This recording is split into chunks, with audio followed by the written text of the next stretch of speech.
प्रिय विद्यार्थियों, DSS online कक्षा में आपका स्वागत है। मैं आपकी हिंदी अध्यापिका सरता सिंह एक बार फिर आप लोगों को हिंदी बसंत भाग 1 के पाठ 12 संसार पुस्तक है पत्र के बारे में बताऊंगी। संसार पुस्तक है पत्र के लेखक पंडित जवाहरलाल नेहरू जी हैं।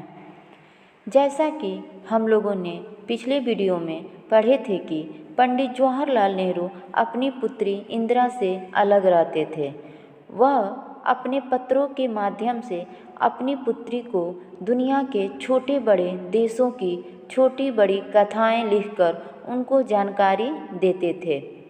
वे कहते हैं कि तुम इंग्लैंड तथा हिंदुस्तान के विषय में इतिहास में पढ़ा होगा, लेकिन यदि दुनिया को जानना है तो पत्रों में बताई गई बातों को ध्यान से पढ़कर समझना कि संसार एक है। हमारी यह धरती लाखों करोड़ों वर्ष पुरानी है। एक समय ऐसा था जब इस धरती पर आदमी तथा जानवर नहीं थे, क्योंकि यह धरती बहुत गर्म थी। आज हम इसके आगे के भाग को पढ़ेंगे और उसकी व्याख्या करेंगे। तुम इतिहास की किताबों में ही पढ़ सकती हो, लेकिन पुराने ज़माने में तो आदमी पैदा ही न हुआ था, किताबें कौन लिखता? तब हमें उस ज़माने की बातें कैसे मालूम हो? यह तो नहीं हो सकता है कि हम बैठे बैठे हर एक बात सोच निकालें। यह बड़े मज़े की बात होती, क्योंकि हम जो चीज़ चाहते सोच लेते और सुंदर परियों की कहानियाँ गढ़ लेते।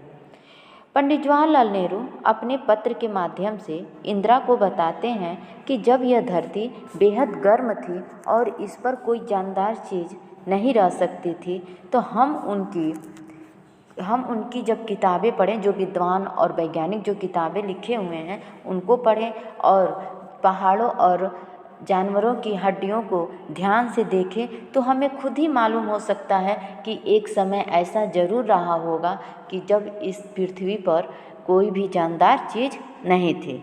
लेकिन यह सब जानने के लिए तुम इसे इतिहास की किताबों में पढ़ सकती हो। लेकिन तुम ये तो जानती हो कि पुराने ज़माने में तो आदमी जन्म लिया ही नहीं था, तो किताबें कौन लिखता? तब हमें उस ज़माने की बातों कैसे मालूम हो सकता है? यह तो नहीं हो सकता कि हम बैठे रहें और कोई भी बात सोच लें और उसका मतलब तो जो सोचे वही हो, यह तो नहीं हो सकता। अगर यह होता तो जो हम सोचते अगर वही होता, तो जो हम लोग सुंदर सुंदर जो हमारे दादी नानी जो हमें सुंदर सुंदर परियों की कहानियाँ सुनाती, तो शायद वो आज सच होता। लेकिन जो कहानी किसी बात को देखे बिना ही गढ़ ली जाए, वह ठीक कैसे हो सकती है?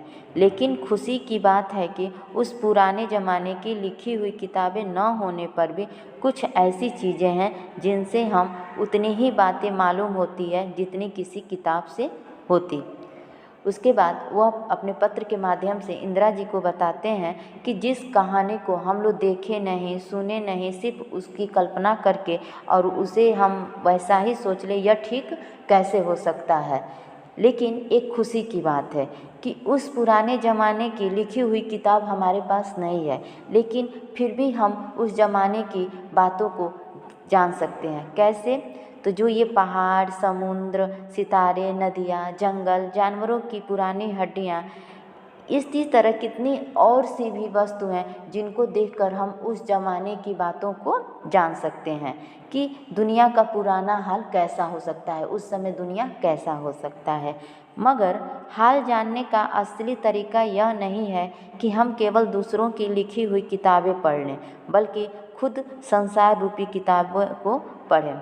उसके बाद वो कहते हैं लेकिन इस संसार को जानने का यही एक उपाय नहीं है कि जो विद्वान और वैज्ञानिक किताबों को लिखे हैं सिर्फ हम उसको पढ़ लें और समझ लें कि उस समय ऐसा ही था। अगर हमें इस दुनिया के बारे में जानना है तो इस संसार रूपी किताब को पढ़ना होगा। जैसे हमें पहाड़ों, जानवरों की हड्डियों, वनस्पतियों, इन सब को ध्यान से पढ़ना होगा, तब हम इस दुनिया का हाल जान सकते हैं।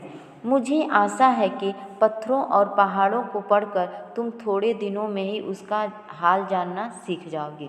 उसके बाद वो कहते हैं कि मुझे विश्वास है कि अगर तुम इन पत्थरों और पहाड़ों को तुम ध्यान से देखो, अगर उनको तुम पढ़ना चाहो, अगर तुम उनको पढ़ लो तो शायद तुम इस दुनिया का हाल पूरा जान सकती हो कि यह दुनिया कैसे हो सकता है।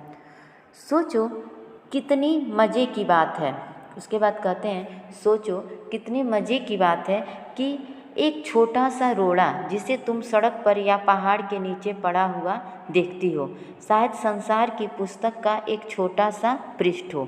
शायद उससे तुम्हें कोई नई बात मालूम हो जाए। शर्त यही है कि तुम्हें उसे पढ़ना आता हो। उसके बाद वो इंदिरा जी को बताते हैं कि एक छोटा सा रोड़ा अर्थात एक पत्थर का टुकड़ा यदि तुम सड़क पे, जैसे हम लोग सड़क पे चलते हुए अगर एक छोटा सा रोड़ा देखती हो और वो रोड़ा या फिर पहाड़ के नीचे, जैसे हम किसी पहाड़ पे चढ़ते हैं उसके नीचे पत्थर का एक टुकड़ा देखते हैं, तो शायद वो इस संसार रूपी जो पुस्तक है उसका एक छोटा सा भाग है, यानी एक छोटा सा पृष्ठ हो। अगर तुम्हें कोई नई बात मालूम हो कि यह टुकड़ा कहाँ से आया, कैसे चमकीला और गोल हो गया, तो इनको जानने के लिए तुम्हें शायद कोई नई बात मालूम हो। बस यही है कि तुम्हें पढ़ना आता हो। अगर तुम उसे पढ़ सको तो शायद तुम उसके बारे में जान सकती हो। कोई ज़बान उर्दू, हिंदी या अंग्रेज़ी सीखने के लिए तुम्हें उसके अक्षर सीखने होते हैं। इसी तरह पहले तुम्हें प्रकृति के अक्षर पढ़ने पड़ेंगे, तभी तुम उसकी कहानी उसके पत्थरों और चट्टानों की किताब से पढ़ सकोगे।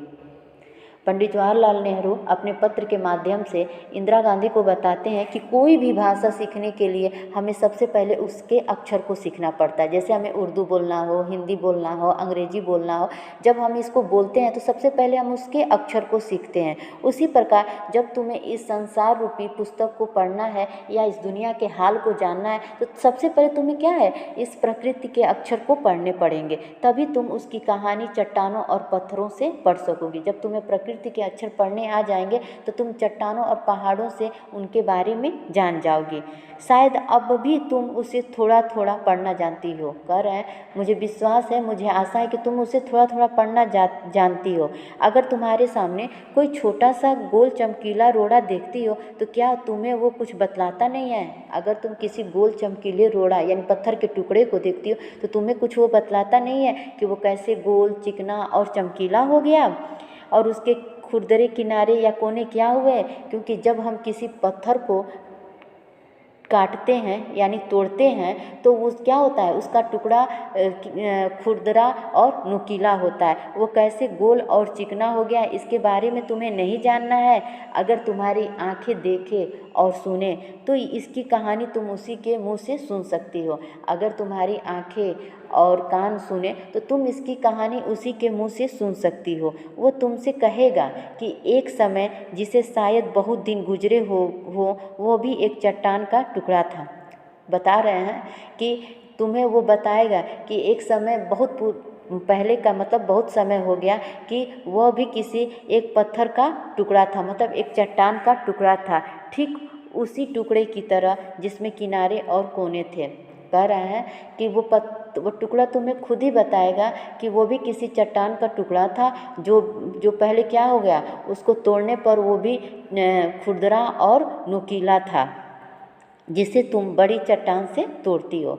शायद वो किसी पहाड़ के दामन में पड़ा रहा। उसके बाद वो कह रहे हैं कि जब वो टुकड़ा क्या होगा, किसी पहाड़ के नीचे की ज़मीन पर पड़ा रहा। दामन का अर्थ होता है बेटा पहाड़ के नीचे की ज़मीन। कह रहे हैं कि शायद वो किसी पहाड़ के नीचे के दामन में पड़ा रहा, तब पानी आया और उसे बहाकर छोटी घाटी तक ले गया। कह रहे हैं कि उसके बाद पानी का बहाव आया और उस पहाड़ के नीचे की ज़मीन से उसे बहाकर एक घाटी तक ले गया और फिर पानी उसे एक नाले से ढकेलकर छोटे से दरिया में पहुंचा दिया और उस छोटे से दरिया से वो बड़े दरिया में चला गया। इस तरह पानी का बहाव आता रहा तो छोटे से बड़े दरिया में पहुंचा। इसी बीच वह दरिया के पेंदे में लुढ़कता रहा और उसके किनारे क्या हो गए, घिस गए और वह चिकना और चमकदार हो गया। उसके बाद कह रहे हैं कि जो ये पत्थर का जो टुकड़ा है, वो जो नोकीला खुरदुरा है, जब उसे पानी अपने साथ बहा कर दरिया, एक दरिया से दूसरे दरिया, छोटे से बड़े दरिया में लेते गए, तो जो उसके पेंदे यानी नीचे का भाग होता है उसमें वो लुढ़कता रहा, जिससे वो चिकना और चमकदार हो गया। इस तरह वह कंकड़ बना जो तुम्हारे सामने है। उसके बाद कह रहे हैं इसी तरह वह एक टुकड़ा, पत्थर का एक टुकड़ा हो गया जो गोल और चमकीला हो गया, जो तुम्हारे सामने है। किसी वजह से उसे दरिया क्या कर दी, उसे छोड़ दी। अगर वहाँ से वो दरिया उसे बहा के नहीं ले गई, वो पानी नहीं बहा के ले गया, वो तुमको मिल गया, तो वो क्या हो गया, चिकना और चमकदार हो गया। और तुम उसे पा गई। जब दरिया उसे छोड़ गया तो तुम उसे उसे तुम पा गई। अगर दरिया उसे और आगे बहा कर ले जाता तो वो छोटा होता जाता और अंत में बालू का एक जर्रा हो जाता। जर्रा का अर्थ होता है बेटा कण, यानी बालू का वह एक कण बन जाता और समुद्र के किनारे अपने भाइयों से जा मिलता। उसके बाद बता रहे हैं कि जो समुद्र का किनारा होता वहाँ जा मिलता और अपने भाइयों से जा मिलता, जहाँ एक सुंदर बालू का किनारा बन जाता। जहाँ एक सुंदर बालू का किनारा, जैसे समुद्र के किनारे क्या होते हैं, बालू होते हैं, तो वहीं पे जाके वो क्या होता, बालू बन जाता और अपने भाइयों से जा मिलता और उसी किनारे पर वो बस जाता, जहाँ बच्चे आके क्या करते, खेलते और उसके छोटे छोटे घर बनाते। घरौंदा मीन्स क्या होता है, छोटे छोटे घर, तो यानी वो छोटे बच्चे उससे खेलते और छोटे छोटे घर बनाते। अगर एक छोटा सा रोड़ा तुम्हें इतनी बातें बता सकता है तो पहाड़ों और दूसरी चीज़ों से जो तुम्हारे चारों तरफ है हमें और कितनी बातें मालूम हो सकती है। उसके बाद पंडित जवाहरलाल नेहरू कहते हैं कि जब हमें एक छोटा सा रोड़ा इतनी बातों को बता सकता है कि वो कैसे खुरदरे और नोकीलों से गोल और चमकीला हो गया, तो उसी प्रकार जो हमारे अगल बगल, हमारे आसपास जो चीज़ें हैं, जैसे पेड़ पौधे हैं, अगर हम इनको ध्यान से सुने और पढ़ें तो हमें कितनी बात तो मुझसे मालूम हो सकती है। तो ये था संसार पुस्तक है पत्र के बारे में। उम्मीद है कि आप लोगों को सब समझ में आया होगा। धन्यवाद।